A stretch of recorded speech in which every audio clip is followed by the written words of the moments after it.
You okay, guys? Gentlemen, welcome to tonight's Board of Appeals hearing. Before we begin, let me introduce some members of town government that act as advisors to this board.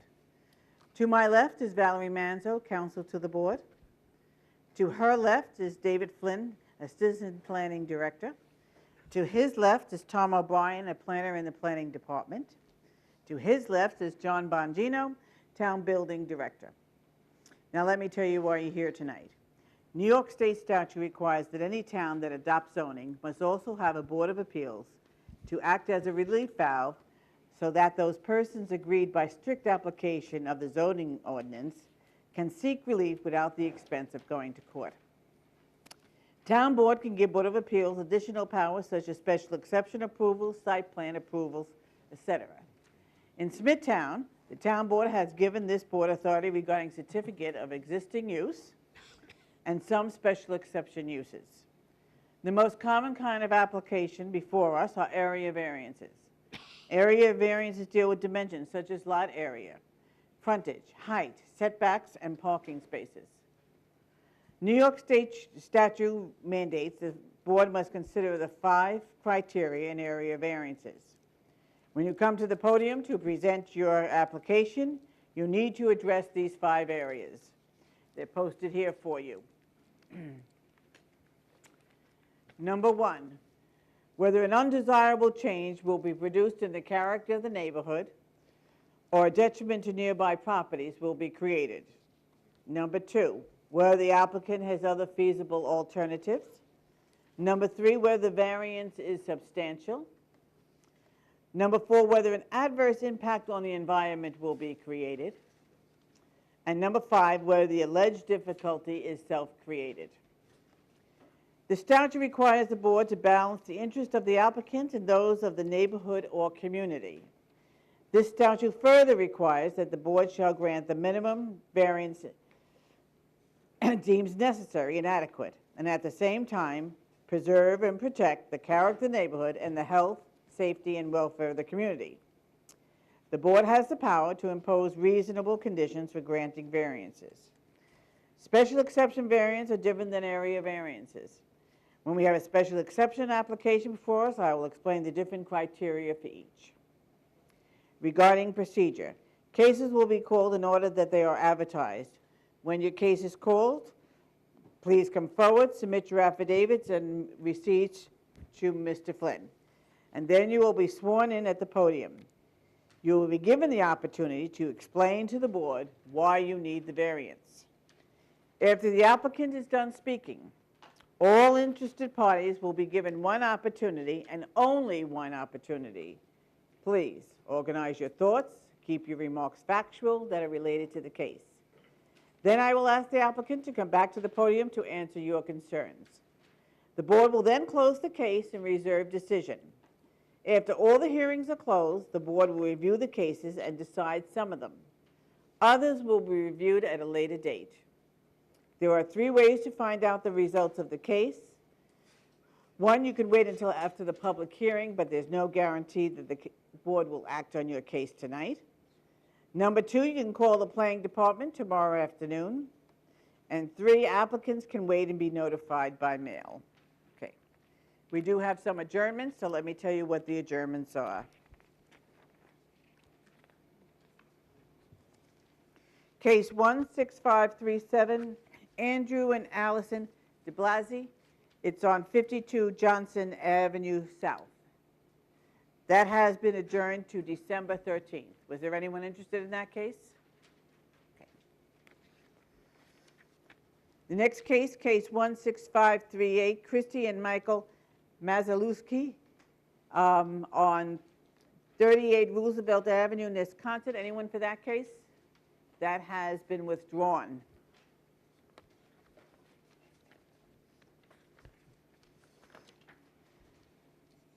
Rehearings, Bob Glenn Enterprises, Comac Car Wash. That's been adjourned to November 8th. And rehearing for Alfred Properties Corp. That has been adjourned to November 8th. Was there anyone here for that? Okay. Let's go back to the first one then. Case 16532, Old Comac Development Corp. Okay.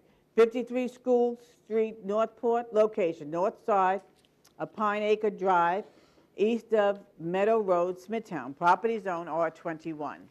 Request variance to reduce the minimum lot area from 21,780 square feet to 20,000 square feet. Reduce the side yard setback from 8 feet to 6 feet for the existing detached garage. Reduce the front yard setback from 50 feet to 49 feet, existing dwelling. I'll read the other case, Mr. Tramarko. Yes, please. Okay. Next case is case 16533, D&D Home Development, 53 School Street, Northport. Location, north side of Pine Acre Drive, east of Meadow Road, Smithtown, property zone R21. Request variance to reduce the minimum lot area from 21,780 square feet to 20,000 square feet for a proposed single-family dwelling. Madam Chairman, members of the board, my name is Vincent Tramarko. I represent the applicant. I have offices at 1038 West Jericho Turnpike, Smithtown, New York. As you can see, and I will provide you with additional copies of the tax map of the area. This map was filed about 1935, and every lot in the map, or almost every lot, is 100 by 200. The zoning in the area is R21, which is 21,760, so we're shy a few square feet. As you can see from the map, this is something that wasn't self-created. They decided to make 100 by 200 foot lots when they filed the map. This is a vacant parcel and an improved parcel right next to each other. All the houses in the area are built on 100 by 200. Mr. DeMarco, excuse me. We have 3 affidavits of mailing, and the 1 affidavit of posting isn't executed. Which one do you need, David? 2 affidavits of posting. This one is not executed. Do you have the other one too? Case 16533 Yeah, they probably is not signed or notarized. Put it next to each All other. right. I can give them to you afterwards. Okay. I have them here. Thank you. You want to look at the other one next to it? This goes right next to it.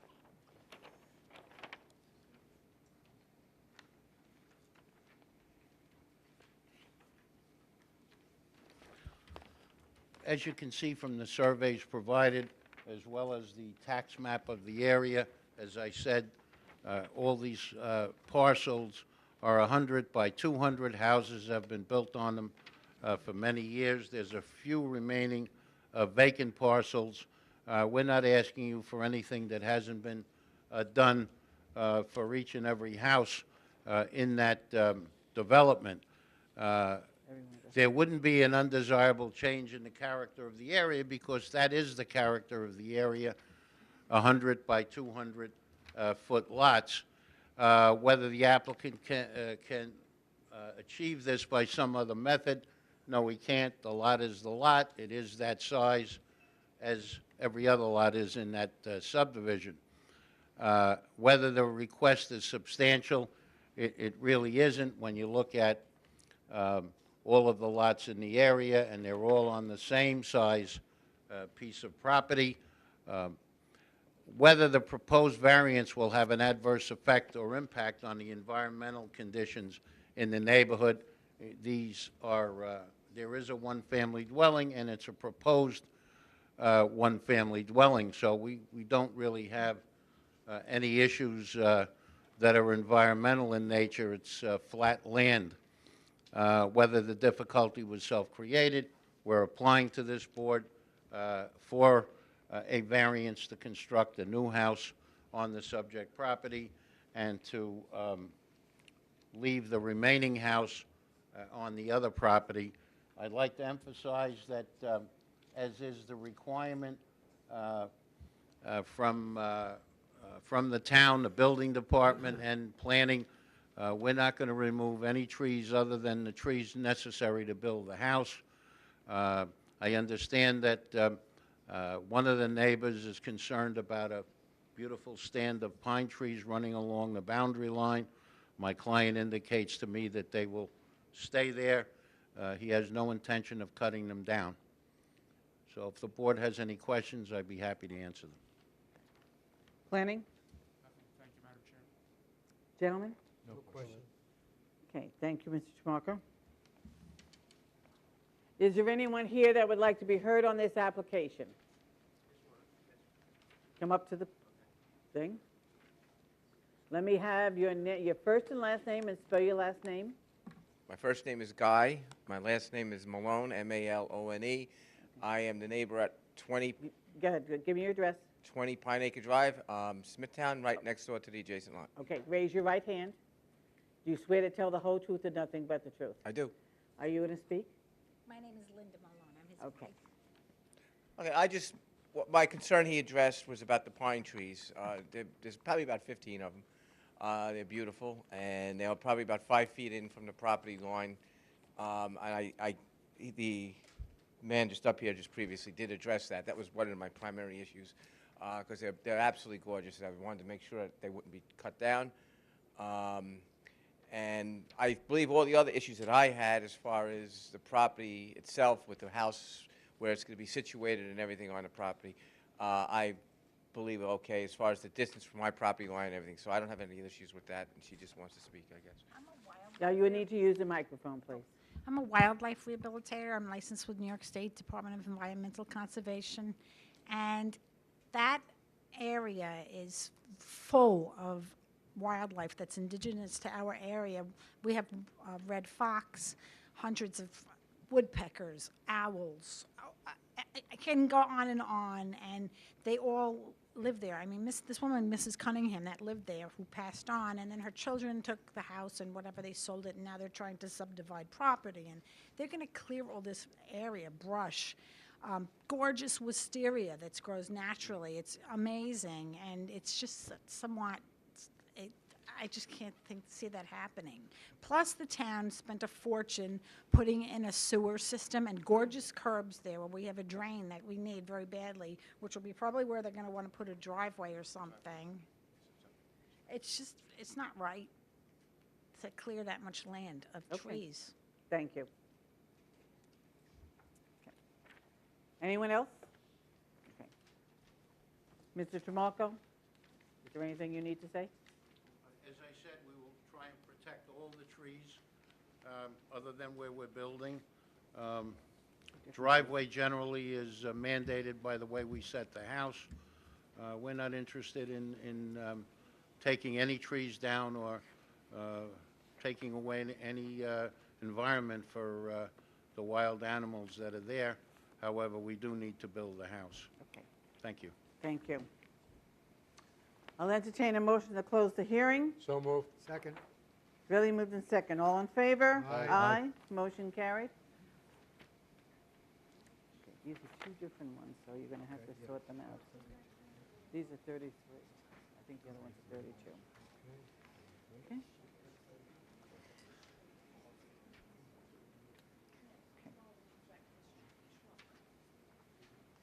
The next case is case 16534, Century Motors, Inc., 559 Middle Country Road, St. James, New York.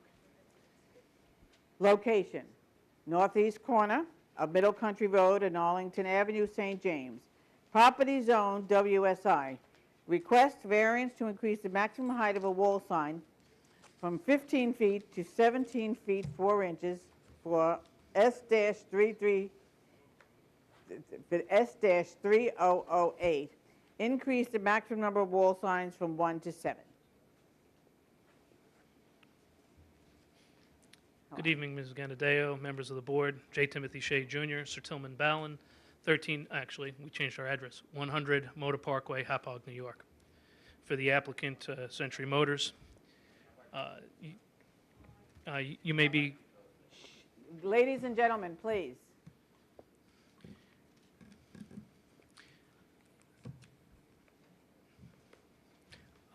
Members of the board, you may be more familiar with the property. It is known as Nardi Honda. It is located at the tip of the T intersection from Southern Boulevard and Middle Country Road, Jericho Road. The application before the board is to allow the erection of what is defined as 5 additional signs, which really is designed to be for the service center, which is going to be located at the north side of the building that currently exists on the premises. These are all wall signs.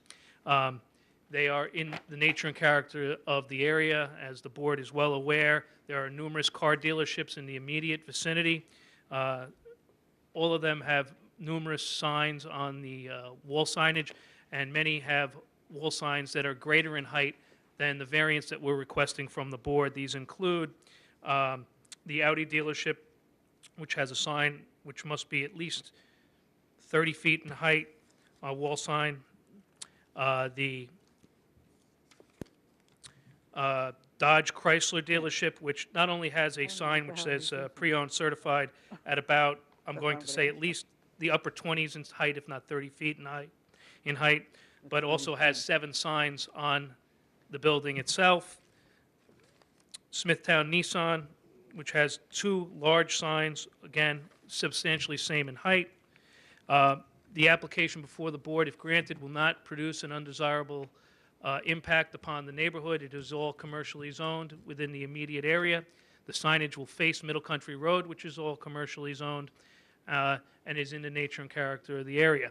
The applicant can't do this by any feasible other means because there is a franchise agreement that they must meet, and that this signage is required under their franchise agreement. Furthermore, it is an identifying characteristic of the service center itself. The only 2 signs that are currently on the building right now are the ones that say Nardi and Honda. This signage is designed to alert people to the service center so that they don't go to the main showroom area and that they are directed into the service area where they will be taken care of, and it will be more efficient use of the space. Again, we do not believe that the variance requests are substantial. It is a height variance of approximately 2 feet, 4 inches. And although it does say 7 signs, the signs are relatively small in size. 3 of the signs are only, I think, 20 square feet in size, and the other is 64 square feet, which it says service center on the top. So we would hope that the board would grant our application. Okay. And I will hand up to the board pictures, which I have labeled with the hearing date, Yeah, and that is the signage. It would be... This is nothing, this can't be all the signage you're putting in. No, that is... if I may. Okay. This is the sign package that Honda gives to us as far as examples. The signage that we are seeking approval for are the 2 signs that are highlighted. The one is this one that says Service Center, which would be the one that is 17 feet, 4 inches in height. Is that there now? That is not there. I don't believe it's not. That is a rendering of what it will look like at the Okay. end. That is not there now. All right. And then below that, and highlighted, it says, the oval says Service Reception. The 3 ovals underneath the main sign will all have that delineation. Those are the signs that are only 20 square feet in size. Not 6 oval signs, just 3 of them? 3. Okay. And there's 2 existing signs. So it was added up to 7. I don't know how they came to the calculation of 7, but it would be 3 ovals and 1 that says Service Center above. And so I can hand back. Yeah.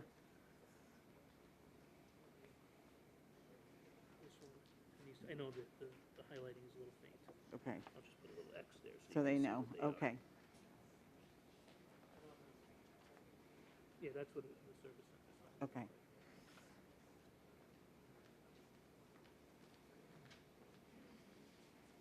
I'm happy to take any questions from the board or All right. respond to any comments from the public. Planning? Did you want to see which ones? No, thank Okay. you, Madam Chair. Mr. Shea said what I suspected was the case Okay. with respect to those. The planning department spent some time analyzing this, and we recommend approval based on a few reasons. First, even though it seems like it's a substantial request, the 3 of the signs are very small.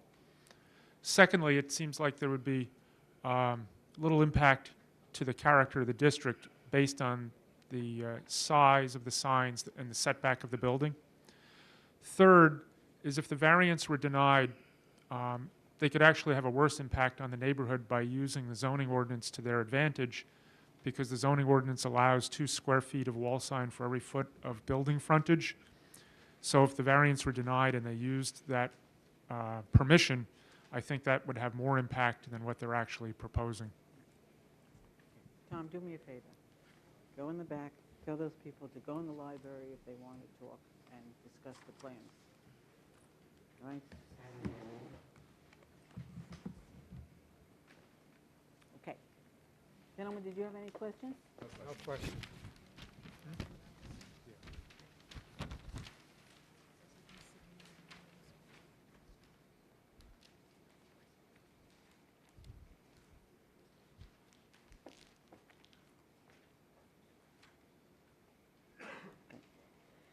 Is there anyone here that would like to be heard on this application? Hearing none, I'll entertain a motion to close the hearing. So moved. Second? Really moved in second. All in favor? Aye. Aye. Motion carried.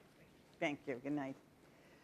Next case is case 16535, Walter and Karen Warren, 109 Brookside Drive, Smithtown. Location, east side of Brookside Drive, north of Brook Lane, Smithtown, property zone R21.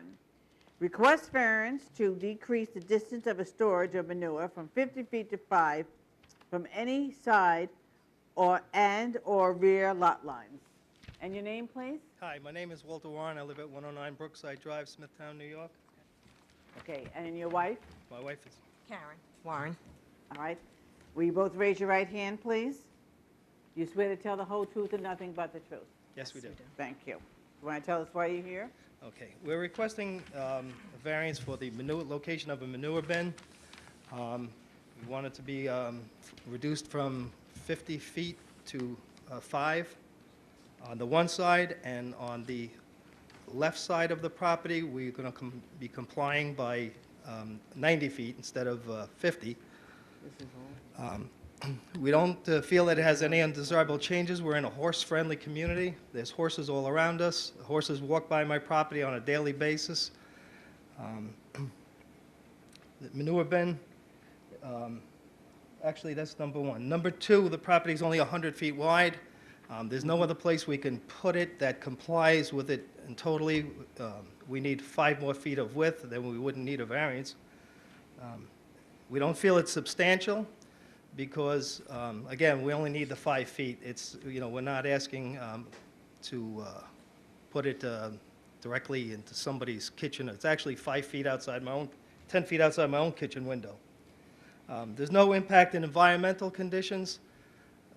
It's a, very minor thing we're asking for. It's a manure bin to contain it. Actually, that's why they have the manure bin, is so that... It has a cover on it, 4 sides and a cover. Right, so the manure bin. And it is not self-created because, again, the properties were all in our neighborhood are only 100 feet wide. Well, And, it really is self-created because, yes, you're Well- putting it. Oh. okay. Now, if it pleases anybody, we'd be willing for suggestions where else we could put it that would comply and make everybody in the neighborhood happy.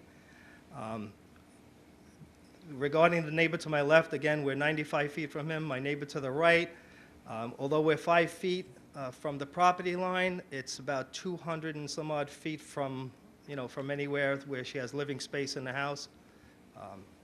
It's about 250 feet, I believe, from the rear of her house to where the location is of the bin. But we could also move it to the, Right. more to the center of the property if Right, there's we any could- problem. We could put it right in the middle and, ask for 2.5 feet on each side, but Yeah, that's not a we also problem. have some photographs of some locations right along Brookside where people are also in the same similar condition. The manure bins are right on the property line.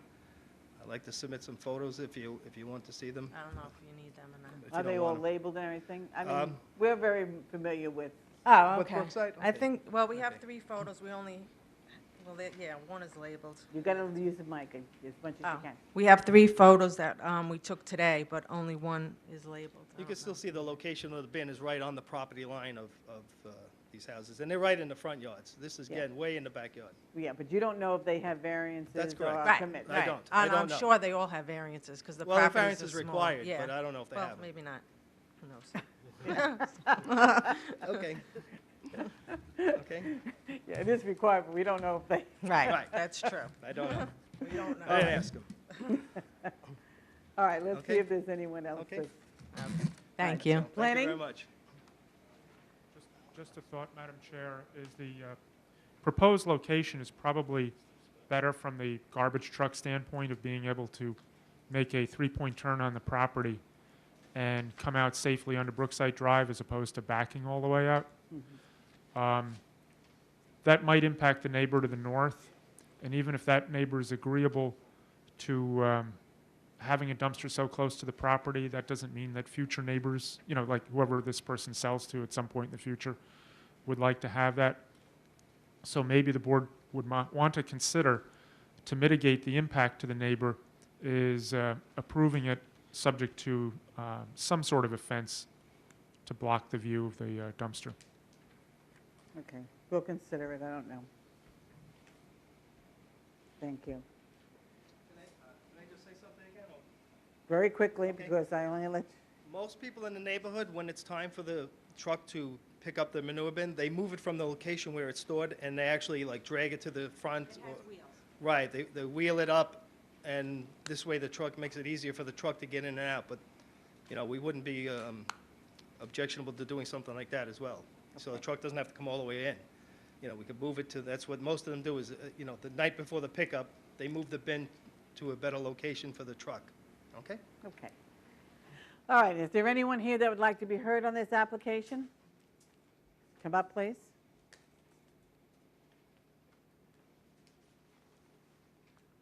All right, use the mic, take that, let that mic come down. So you can see. Let me have your first and last name and spell your last name. Joanne Bongiorno, Bongiorno. And your address. 107 Brookside Drive. All right, and raise your right hand, please. Do you swear to tell the whole truth and nothing but the truth? I do. Thank you. When I first read the variance that was mailed to me, I was very disturbed by it. I didn't know there was a dumpster going to be involved. It didn't mention a dumpster. To me, I was very disturbed that my town of Smithtown would let this variance go out, asking and granting the manure be placed 5 feet from my property line. My question, why did you not put your foot down and say no from the get-go? All the codes that you have put in place about harboring or stabling of horses is going right out the window here. These two lots of property are too close to each other for either to have horses. Let's be frank, properties that are long and narrow are just too close together to have these large animals on this property, especially when there are so many environmental and waste management issues. Your zoning code states horses should be harbored in a fenced-in area that does not encroach into an area front or side yard. That's the Building Code Amendment 10-7, 1997. I strongly do not want to live next to a house that would be storing manure 5 feet from my property line. Especially when there's downpours, with leakage. The dumpster, now that I know it's a dumpster, they're not leak-proof. You do have the water in the back, the South Bay waters there, and the town states in Chapter 315 of the Water Pollution, waters and shores of Smithtown are declared to be among the greatest asset of the town and its inhabitants. Manure is high in nitrogen, which is damaging to our waters and our drinking water. Even if there's a dumpster, like I said before, it's not 100% leak-proof. I do not, and did you ever pass through, by a dumpster? It's offensive. And the breeze comes from that direction. I do not want to smell it. Mosquitoes, flies, mice, and rats are a big drawback. Manure is an offensive smell. People who are around it all the time are immune to it, just like people who smoke cigarettes. They don't smell it anymore. Can you assure me that my house is not going to get infested more with mosquitoes or flies or have a mice or rodent issue now? I mean, if I do have these problems with mice or rodents, will the town pay for the service or will pay for the time that I'm going to lose from my job? And if I want to put my house for sale and you came as a prospective buyer and saw traps all over and the smell of manure, would you purchase it? I don't think so. Why should I lose the sale of my home or have a home that is less desirable to sell due to these issues? My home is my greatest asset. Just as you state, the waters are the greatest assets of the town and its inhabitants. The horse industry on Long Island for the past 30 years has been diminishing due to the overdevelopment and the population of homes and the present economics that we are in. I would like to know how each board members would feel if their neighbor right now wanted to place manure piles just 5 feet from their property line. Now, you are in my shoes. How do you like it? Thank you. Thank you.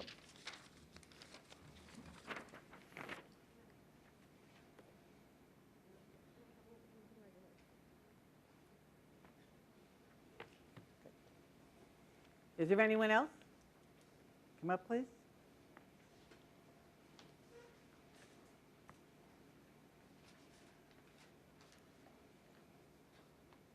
Now you're going to have to raise that mic. May I have your name and spell your last name? Scott Friedland, Friedland, And your address? 105 Brookside Drive. Okay. Are you going to speak? I don't know. Pauline Friedland, Same address? same address. All right. Both of you raise your right hand, please. Do you swear to tell the whole truth and nothing but the truth? Yes, we do. Okay. Use the mic as much as you can. Okay. We actually are neighbors of Joanne. Address this board. Okay. We are not opposed to horses in the neighborhood. As the Warrens did mention, you know, it is a horse-friendly area. It is part of the charm of the area. I frequent Craigslist and I see advertisements for manure removal. People do use it for fertilizer. I would be more inclined, or I would appreciate it if the Warrens would remove the manure and not store it on their properties. We are, I don't know exactly the width of Joanne's property, but we are adjacent to her property, I would say within 100 feet of the Warrens. If they were to put a bin at Joanne's property line, it probably would affect us in the same way that Joanne mentioned. She did mention there is a running stream behind the properties, and we have neighbors north of us that we were told did either dump manure, dispose manure into the stream, and it becomes stagnant. And there is a very large problem with mosquitoes, and I would say mice and, you know, rodents. So if the Warrens would remove the manure from the property, that would be appreciated. I personally don't object to the horses, but that's just, you know, the manure being that close to the property line, I think would be a problem. Okay, thank you.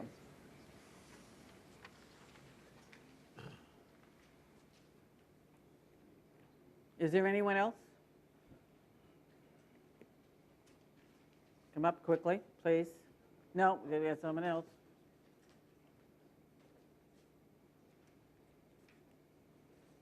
Let me have your name and address, please. My name is Mary Kennedy, Spell your last name. Kennedy.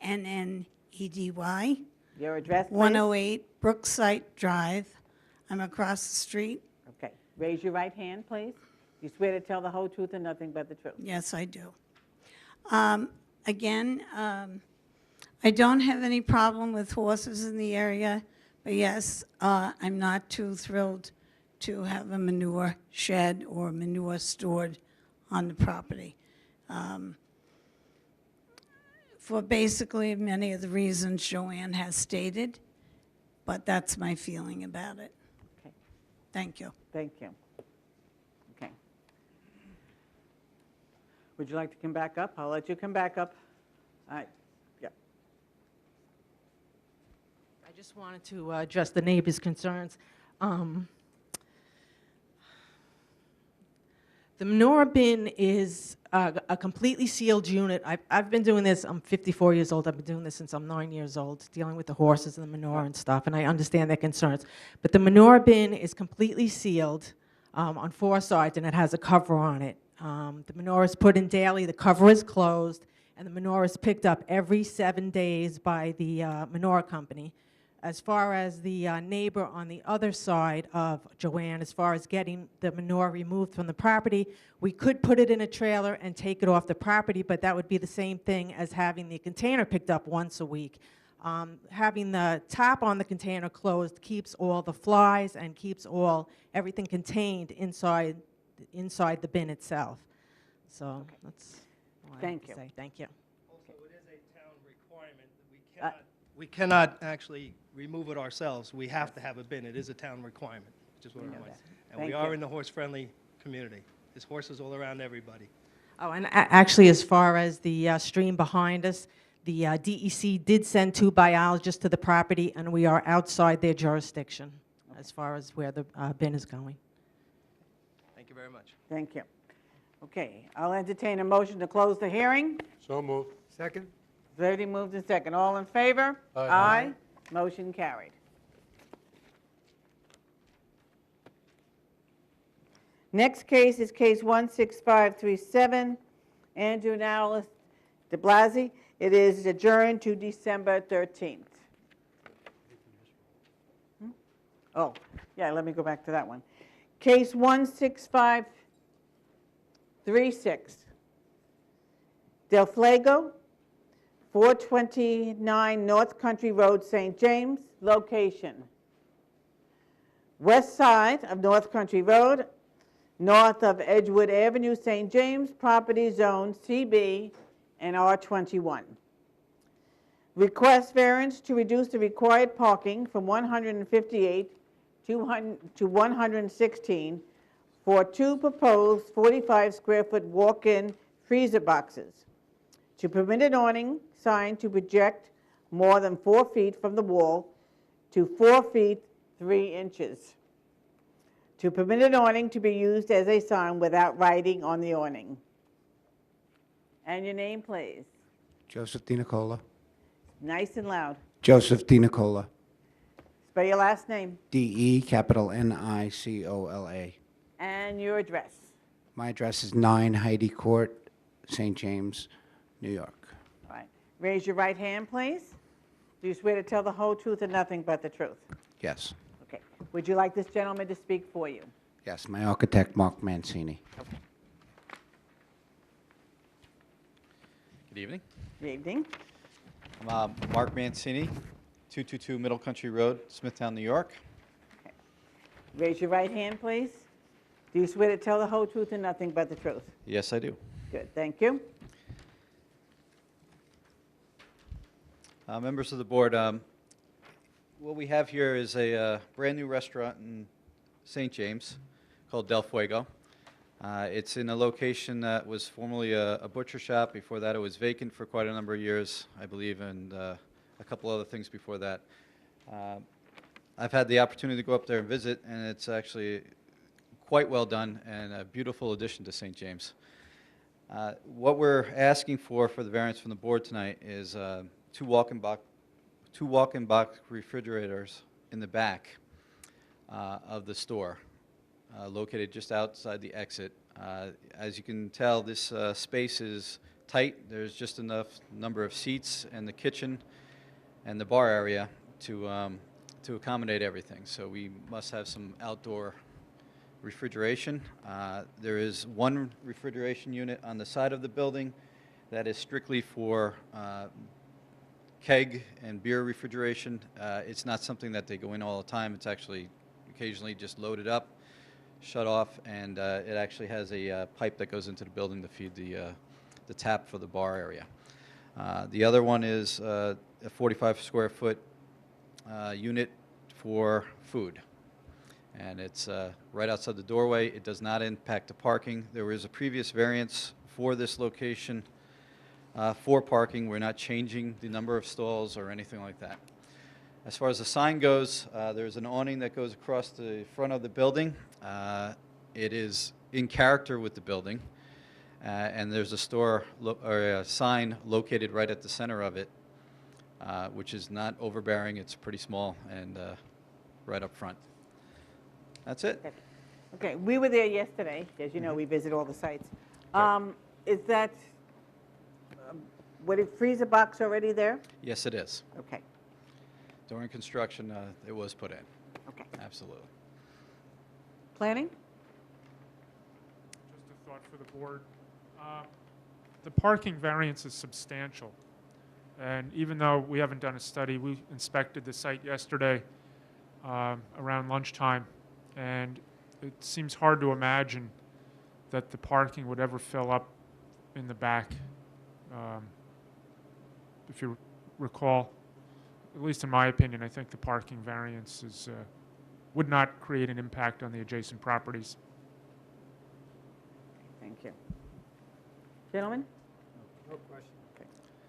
Okay, thank you. Thank you very much. Can we shut that down? Do you know how to shut that down? There's a button on there. Button, just tap that red button. Yeah, yeah. Is there anyone here that would like to be heard on this application? Come up, please.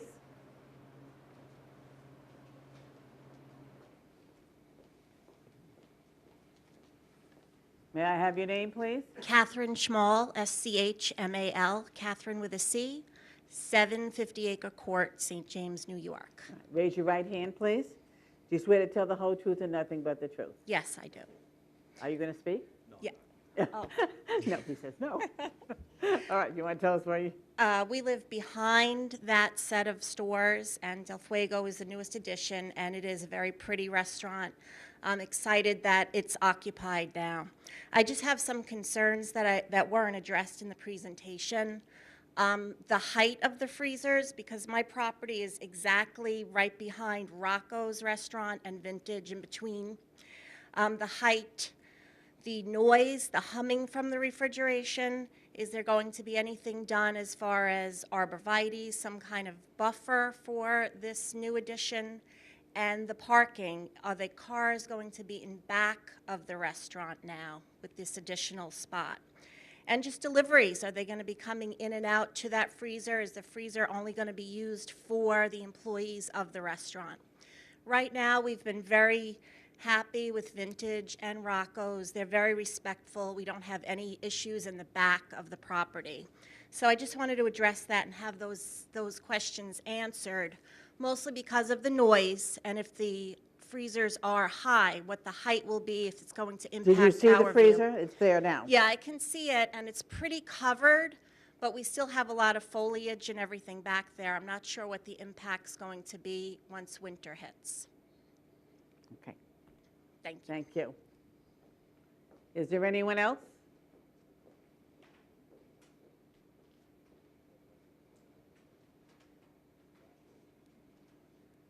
Are you going to address? Come on up.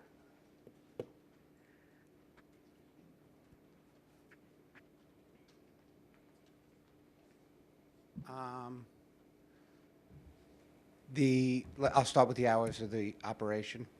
We're going to open from 11 to probably 11, 7 days a week.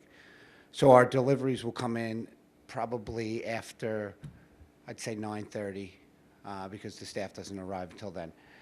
The only people permitted into the walk-in is the staff members. I don't have a delivery service where I trust people to just drop off and leave product in.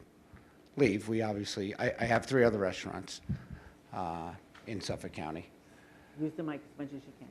I said I have 3 other restaurants in Suffolk County. You know, if we allowed people to just drop and run, I'd probably be out of business. So I run an extremely, extremely professional organization. And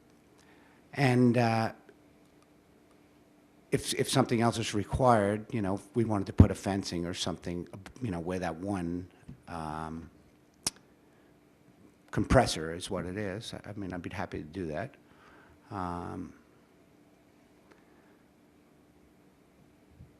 As far Were you planning on any, I don't know if there's any room for landscaping in the back. Were you planning on any landscaping? I'm planning on doing landscaping, you know, just more decorative stuff, but this is only a cement area. Mm-hmm. I think they have Leland cypresses across the whole back, you know, which is an evergreen. That's the property line itself, and then I believe like a 15-foot, I only walked through there once. It's like a 15-foot buffer from the back of the parking lot to there. So anything that I would do would have to be more of a cosmetic nature in building. But it could be done. All right. Thank you. Okay. All right, I'll entertain a motion to close the hearing. So moved. Second? Very moved and second. All in favor? Aye. Aye, motion carried. Okay, did you get the other one? The next one is 16537, is adjourned to December 13th. Case 16538 is withdrawn. Okay. Next one's withdrawn. Okay. Next case is case 16539, J. Nazaro Partnership, 8 Saxon Avenue. Well, that's not the location. Northwest corner of Smithtown Bypass and Terry Road, Smithtown.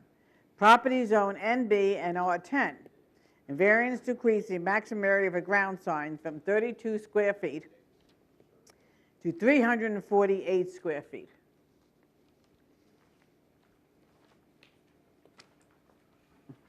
Madam Chairman, members of the board, my name is Vincent Tremarco. I represent the applicant. We're going to be submitting in a couple of seconds the affidavit of posting, mailing, and certified receipts. The application on its face is very scary. If you look at it, and I'm sure you did,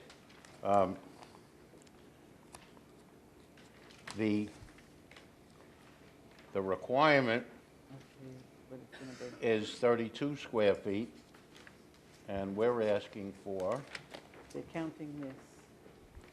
348 As part of square feet. Now, why is that? Well, we have a rule in Smithtown that says if the sign, not only the writing on the sign, but also the decor around the sign, and if the sign is more than 12 inches wide, then you got to count both sides. And I remember years ago we had a variance request for Nardi Honda, and if you can remember, and I'm sure you can, the front of Nardi Honda and every Honda dealership, there's an H and it's all blue, and that's the entranceway. So I asked the board, I said, look at that door back there, and the way we calculate the size of a sign is not just the word closet, but we calculate the whole door. In this particular case, we're asking the board for its favorable consideration. Actually, the size of the writing on the sign on one side is 32 square feet, and on the other side is 32 square feet. But since it's not close together and it's in a V shape, that counts as double. And you can see from the proposal that it's a very nice sign. It's in the same design as the building, which you approved setback variances not that long ago. It also will have a waterfall, and that waterfall, as you can see, is at the bottom of the sign. It's raised up, but it does comply with the 15-foot high requirement. So it really is not only a sign, but kind of a piece of sculpture. We're asking the board for its favorable consideration.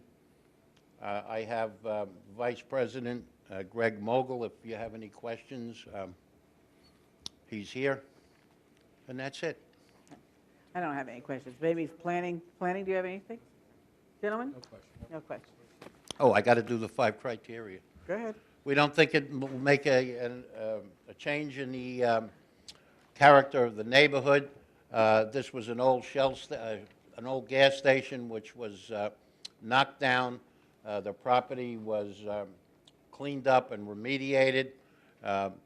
It will be certainly better to have a proposed 7-Eleven and a bank than a gas station. Can we achieve the benefit by some other means? Yeah, we could. We could put up a 32-square-foot sign without the design and character that this will give to the area.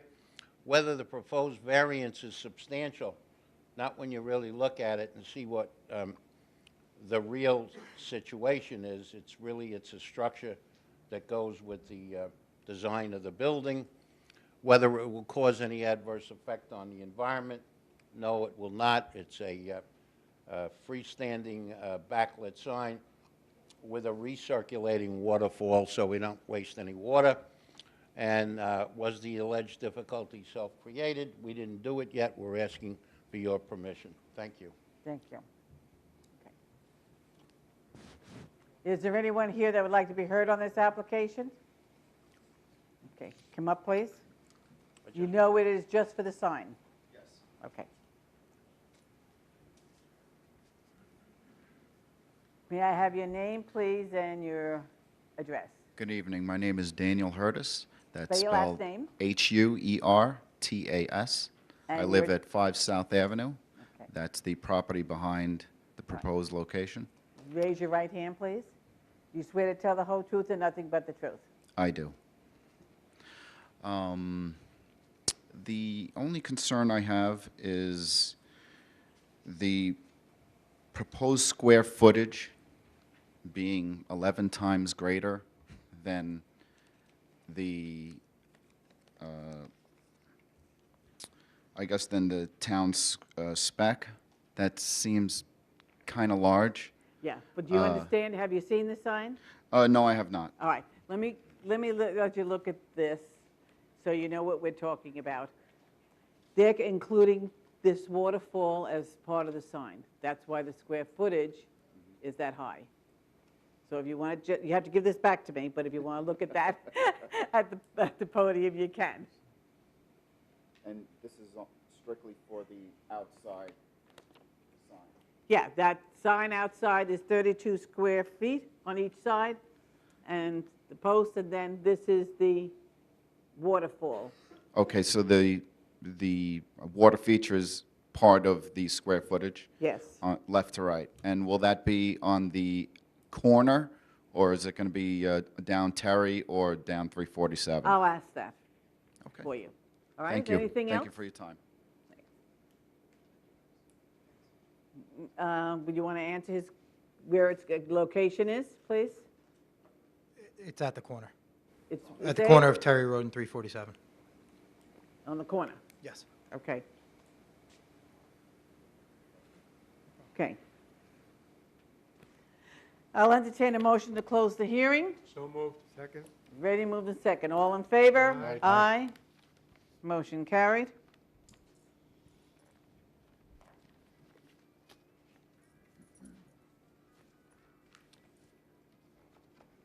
Next case is case 16540, Joseph Belcastro, 153 Boxwood Drive, Kings Park. Location, north side of Boxwood Drive, west of Knight Lane, Kings Park, property zone R10. Request variance to reduce the front yard setback from 40 feet to 35 for an existing 55-square-foot portico.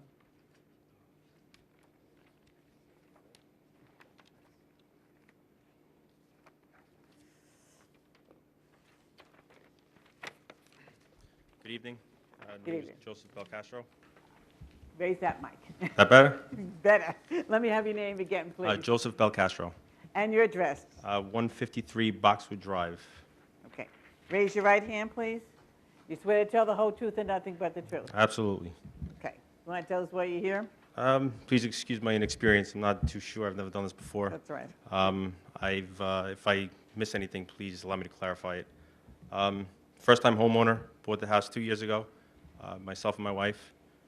Since we got there, the only thing we wanted to do is beautify, our house, make it the nice house in the neighborhood if possible. Let me explain what I did. We decided we wanted to change the tiling in our house, as well as the front door. After we changed the tiling, our tile or floor level was raised about an inch. We also bought a brand new door, and after we installed the tile, we had installed the door. Now, if you look at the pictures, it might not even be in there, but the soffit on the outside of the house was at the same level as the very top of the door. So at this point, we had no choice but to create a portico so we could fit this brand new door.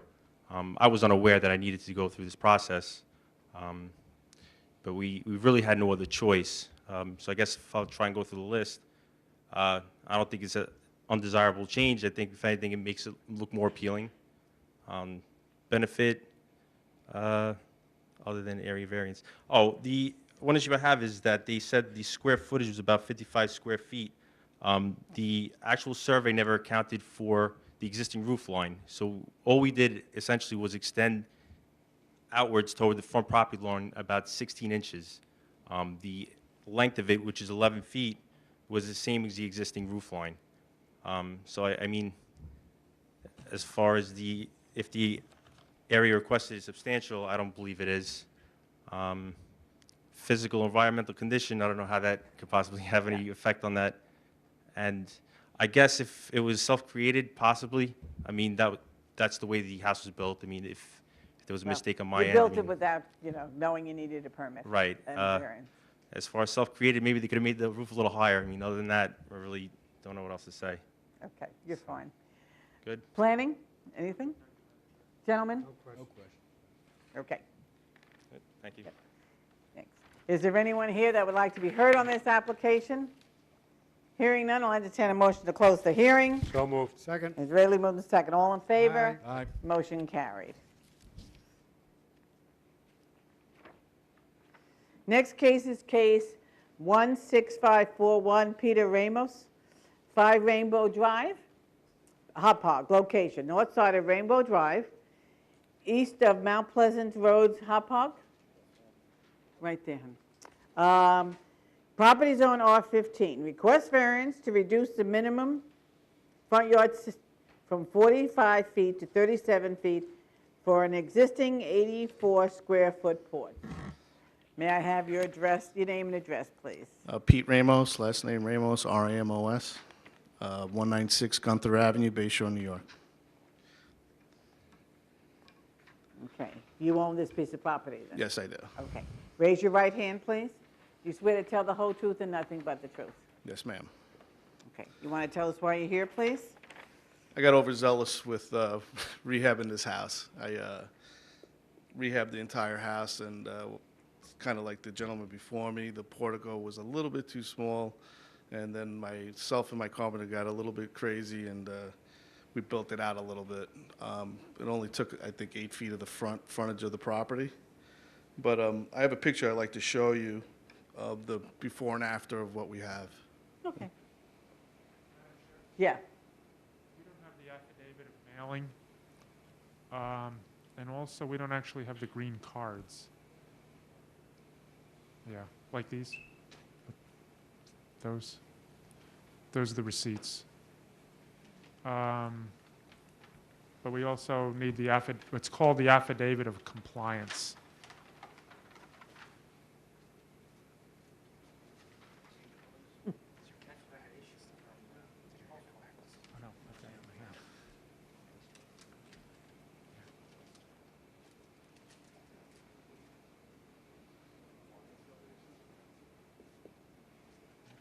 What else does he have there?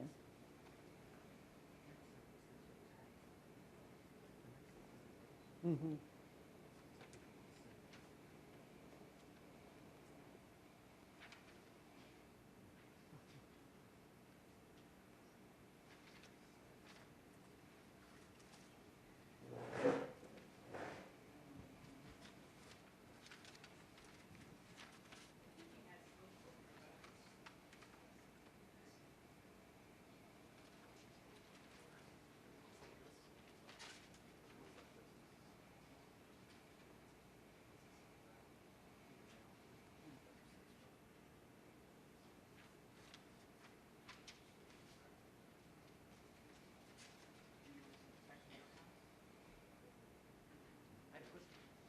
I mailed everything, that's what I was given back from, that thing, she thinks we track it online.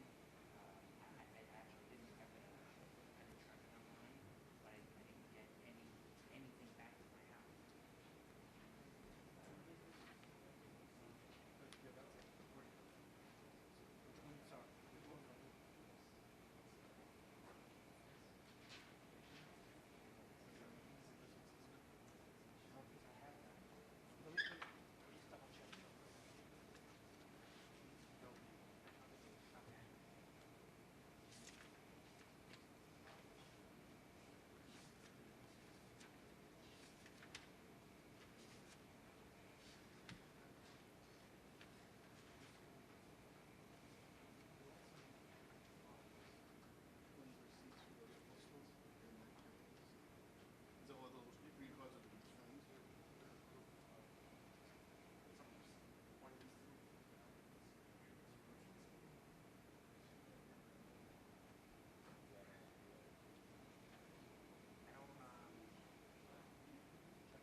I guess, tell Val, I don't think we can hear it, but yes.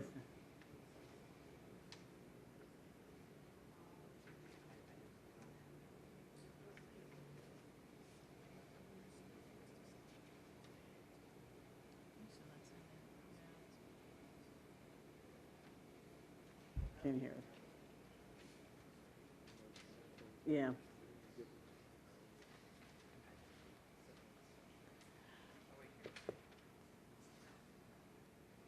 I don't have the green receipts, the I return know, receipts. and you need them. So Okay. I'm going to have to adjourn it, Okay. and you're going to have to send them out and ask for. We sent them out, I just don't know if we got them back. Yeah.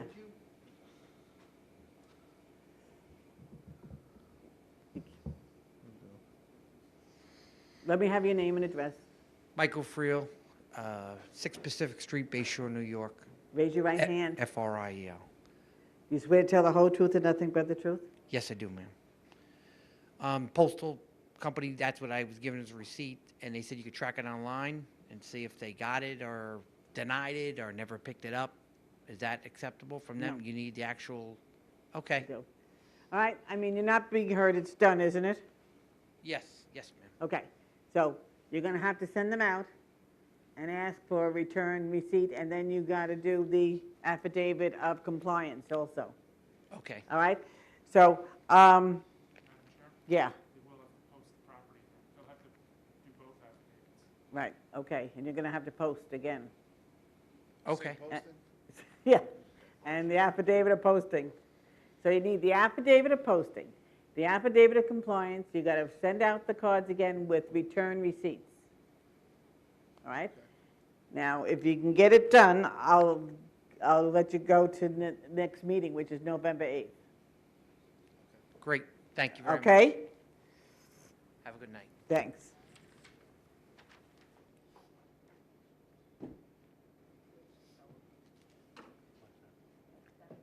Chair? Yeah, Just so they know that they'll have to Do it do the tomorrow. mailing tomorrow. got to do it tomorrow. And we'll end up sending you the affidavits as a matter of routine. However, to use both a belt and suspenders, why don't you pick up new affidavits? And the sign, you can still use the sign if it's in good condition, but you need to change the date. Instead of saying October 25th, cross the date off and say November, what was it, the 8th? November 8th. I would recommend just to double check, call us tomorrow morning and we'll walk you through it. Thank you very much. Sure.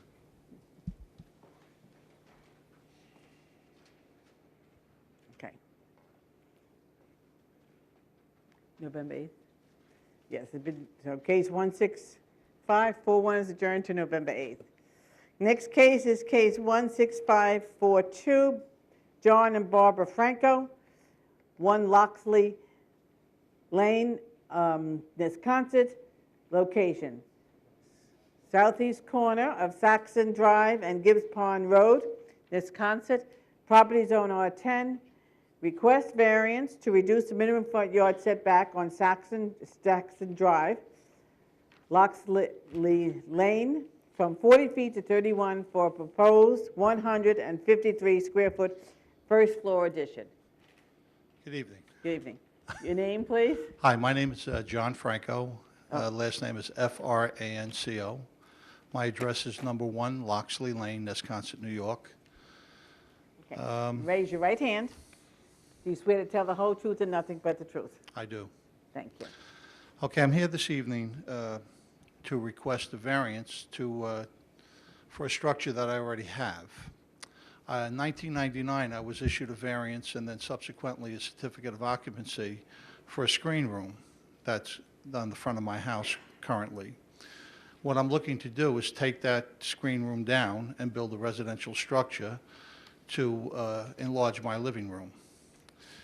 In the plans that were submitted to the town, it shows the footprint of my home, and what I'm looking to do is square off the porch area, which now has a 45-degree angle on it. So I'm not going any further into the setback or any wider.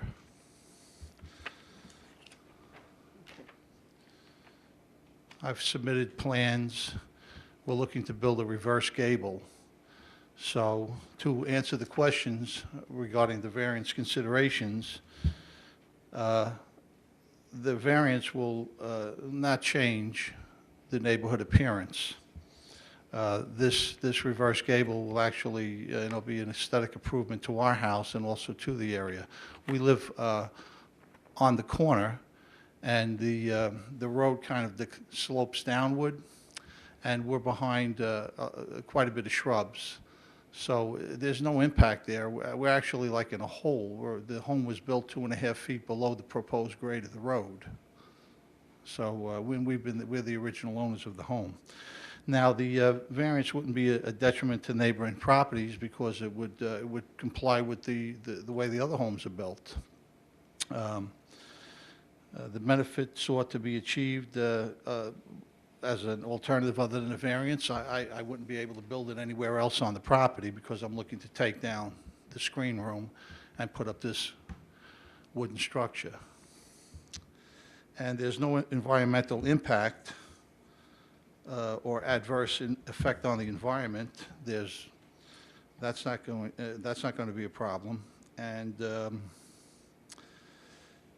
and I actually created this problem because I have the room there now, and we're just looking to take that down and put up a structure.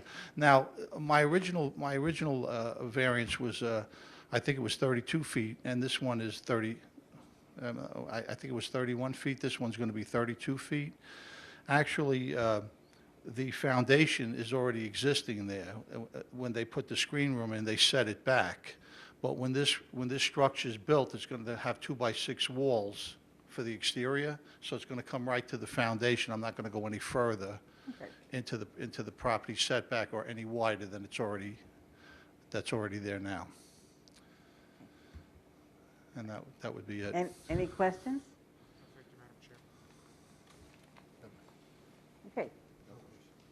questions. Thank you so much. Thank you, members of the board. Thank you. Is there anyone here that would like to be heard on this application?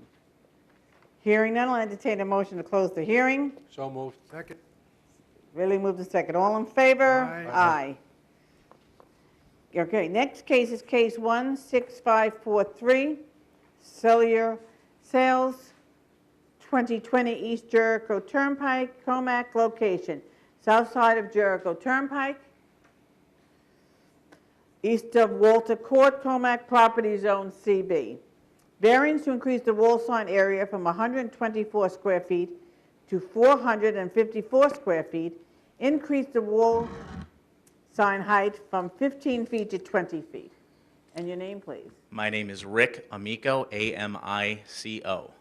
Are you an attorney? No, no, I'm not. I'm a regional director for cellular sales. Regional director. I have a power of attorney in the packet that I handed to you. That Do we should- have a power of attorney? Just in one Sure, second. certainly.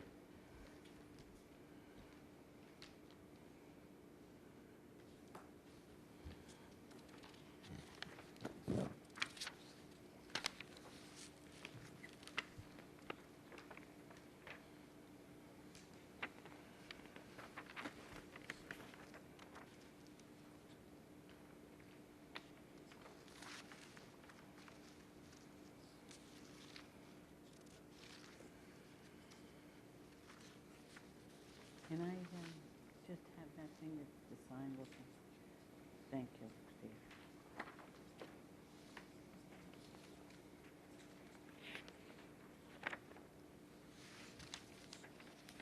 Okay. Okay. Good to go? Yeah. Okay. We come here tonight. Let me have your first and last name again. Spell your last name. Sure. It's Rick, last name Amico, A-M-I-C-O. Okay, and your address? 272 Laurelton Road, Rochester, New York, 14609. Raise your I'm right hand. I'm a long way from home. Oh, just kidding. Raise your right- Do you swear to tell the whole truth and nothing but the truth? I do. I hope you don't have to go back tonight. No, I don't. Actually, I'm living right now in Long Island, or on Long Island, as I've been Okay. told, so I'm all right. We come here tonight asking for a sign variance, and I've never done one before, so I'll take these in order, and certainly if there's any other questions, I can elaborate. As to one, whether an undesirable change will be produced in the character, I'd actually argue the contrary. First, the 15-foot, as to the height requirement, the 15-foot requirement, given the height of the building, if we were actually to be restricted to that, it puts our sign pretty close to the header of the doors there, and I think it actually looks kind of awkward. Plus, with the build-out to the building, I think it actually is an improvement to what's already there commercially. Two, whether the benefit sought can be achieved by another means, I think the answer to that is no. Our business model is really predicated on kind of an impulse buyer and the size of the sign, and certainly what's there is kind of necessary for us to achieve the results that we do. As to three, whether the variance is substantial, I would definitely say not, and I would call to mind two things. One, just the easy one, relative to the height requirement. I think that's kind of relative to the building, but on its face, while we look like we're going from, I think it's, let's see here, 124 square feet to 454 square feet. A lot of that is actually a Rain-A-Bond panel, so it's not actually the sign or the channel letters itself. We need a black background to do that. So said another way, if we painted that, the size of the sign increase only goes to 124 square feet, and I think we have kind of a diagram to that. And a good chunk of that is actually the trademark Verizon check. So when they box that out, I think they actually have to use the whole box for square footage, so I don't think it's, you know, nearly as significant as it might look on its face. As to whether it would have a negative impact on the environment, I think the answer is no, it's just for a sign. And five, since I've never done one of these before, I don't know how to answer whether it was self-created. We have a building that's there, and then certainly we need, you know, to put a different sign on it, so I don't know how to answer. Okay. Do you have a color rendering? That's what I was trying to compare. We have this and this and these. And the question I had, which relates to this, is Verizon going to paint the fascia black? No, And that's, I think, why, again, when it looks on its face, is 454 square feet. What we have there is a Rainabond panel, which is not unlike, an aluminum trim panel on a house, and it just makes it easier for us if in 5 years, or the first term of the lease, we would elect to leave that space. Instead of having to take down the tile or repair that, we could simply take down a panel that sits on top of the tile. So when you see that black there, that's actually an aluminum trim panel. So this whole front is going to be black? I think you have to ask him. That's the impression I get. The whole front is going to be black? The answer is yes. And that could be achieved by painting, certainly, but typically a Rainabond panel is an easier way to do it. I guess the checklist is in red, the Z is in red, and the rest is in white? That is correct. The check is in red, the Z is in red, the rest is in white, correct. Couple of questions. What kind of panel are you speaking of? What? I believe it's a trademark name called Rainabond, and I think it's not, again, I think the best analogy I have is that it's like an aluminum trim panel on a house. It's something that basically sits on top of the tile that's there, and then the channel letters and such, it adheres to that panel. Go look at these. So if in 5 years we were to leave, we would simply take that panel off, and the tile behind it that's existing would be there. And is the panel, how thick is the panel? An inch? My honest answer is I'm uncertain. I've seen them. I know it's not very thick. In the finish, does it look like metal, stone, plastic? I think it's a very dull finish. I don't think that you'd necessarily know it from paint. I don't think it's very reflective, if that's the question.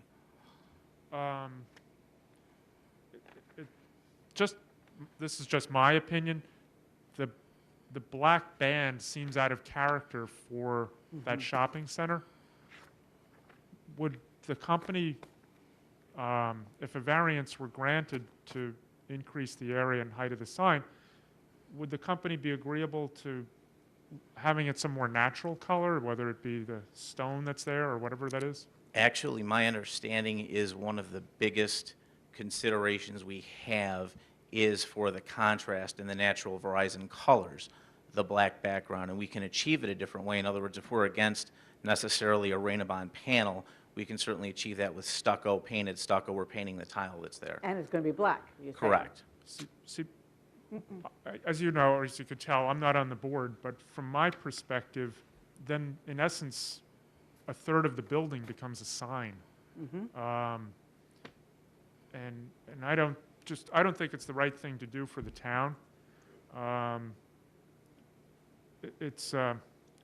From my perspective, it's sort of a trade-off. If one wanted a larger sign than permitted, then the sign background or something should be something that's more natural or more typical of the district, as opposed to something where someone wants to do something as of right, let's just say whatever the square footage allowed and the height permitted in the projection and all that sort of stuff, they're all in compliance, then the town, I think, or at least the planning department, would have no issue with respect to the character, the color. But to take something that seems like it's a little out of character and enlarge it, and I think it's actually more than 4 times if you consider the sides, it becomes like the trademark. Like BP is white and, 2 tones of green. If you paint a building 2 tones of green, everyone knows the building is BP, even if the letters aren't on there. What if we were to just do the front? I don't know. I'm only an advisor. I just think that the planning department has to speak normally on what's good for the town. Sure. And I don't think it's good for the town to have such a large area that contrasts with the other signs and buildings. This is basically in the Mayfair Shopping Center. The Bank of Smithtown is the closest freestanding building, and it has a height and a quantity of signs variance. And there's a Wallbaum in the shopping center and so on. This seems to stick out. What's your feeling? And that's just my opinion. It's the board's call, not the planning department. Sure. I think part of the consideration is because of the color of the lettering. the white with Verizon against what's pretty much a neutral background. I think the consideration is that we lose against a more neutral background some of the contrast of the sign. Well, let me just tell you, I don't know how the other people on the board are going to vote. I will not vote for black on the back. What if we were to do black solely behind the actual area? Again, my concern, and one of the things we do when we sign a lease, is we basically have an escape clause that if we don't get signage typical, if we were to just do black solely behind the area of the sign so that the letters had contrast, my fear is that someone would drive by, and even with the illumination, it's easy to lose white against taupe. And that is, it really is significant to the business model that we have that kind of visibility.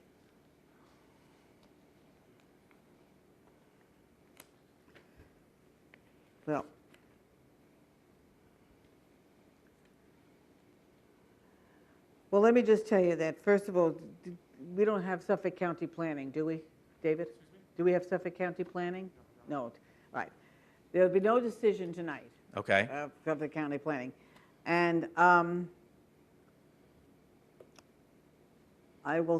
think maybe, I don't know what your feeling is. Would that give you a different impression if it was solely behind the actual Well, Verizon wireless sign? It would certainly be less intrusive than it is now.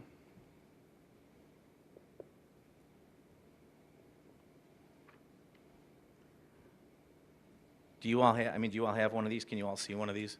I don't know if you all need a second Yeah, one. they have seen it, yeah. Okay.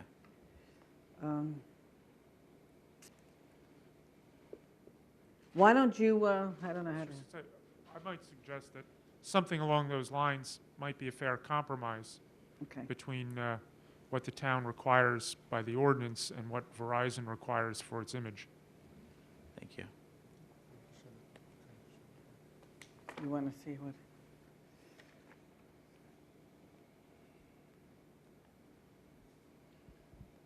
Are you talking about just the letters themselves or that check mark too? So the whole thing will be 30 feet or 20-something feet without the check mark? Gotcha. The answer to that question is, if it was a compromise and we were basically able to solely have some kind of black Rain-A-Bond panel or whatever, some kind of black background against just what's the Verizon wireless on the diagram as opposed to the full frontage. All right. Okay. Thank you. All right. Well, we're not going to make a decision tonight because I have Suffolk County. But when we do make a decision, we'll let you know what, all right? Okay, thank you. We'll try to be as, a compromise as much as we can. Thank you. All right, thank you. Is there anyone here that would like to be heard on this application?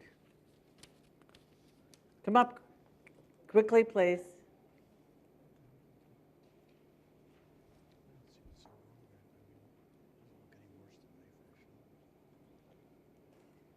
My name is Jerome Begetta. First of all, you have to talk much louder than that and spell your last name.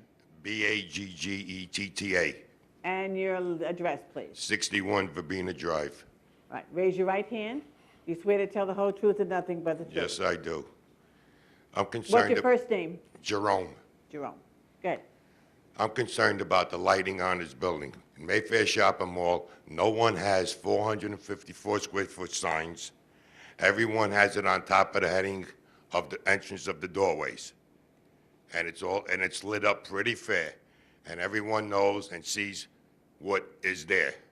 I don't think we need something to cover a whole building to let us know that Verizon is intact. Okay. Okay, thank you. You're welcome. May I have your name, please? James Toomey, Spell your last name Toomey, and your address, James. 52 Verbena Drive. Okay, raise your right hand. Do you swear to tell the whole truth and nothing but the truth? Yes. One of my other concerns are there going to be any signs on either side of the building as well, or just in the front? Just in the front, that's all they're asking for. Okay, and I know in the other stores in the shopping center, like the other gentleman said, just a sign over the door and nothing that large. Okay. All right, Yep, thank you. thank you. Come on.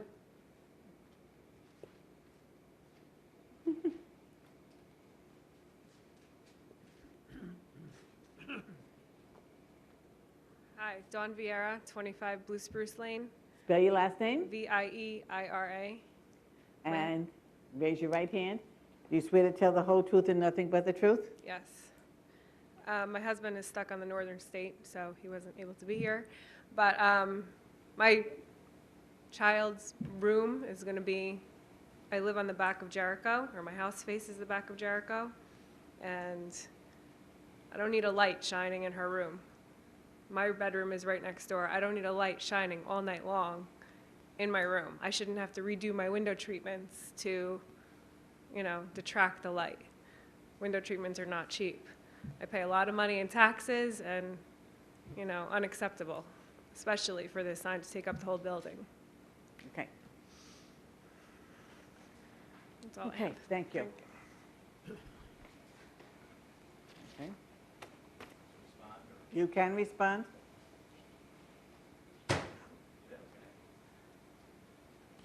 Just to quickly address some of that, I think what at least maybe they can't see because they don't have the papers in front of them, is that the 454 square feet, which I think we're now talking about really downsizing anyways, is not so much a lit sign. That's actually a background. So the sign itself is roughly, I think it's 124 square feet. So that's all. Okay, Thank you. thank you. Okay, I'll entertain a motion to close the hearing. So moved. Second. Ready, moved and second. All in favor? Aye. Aye. Aye. Motion carried. Okay. The adjourned case is the rehearing case 1-16247 is adjourned to November 8th. Case 1-16305, rehearing for Alfred Properties, has been adjourned to November 8th. That concludes our hearings for tonight. Thank you so much.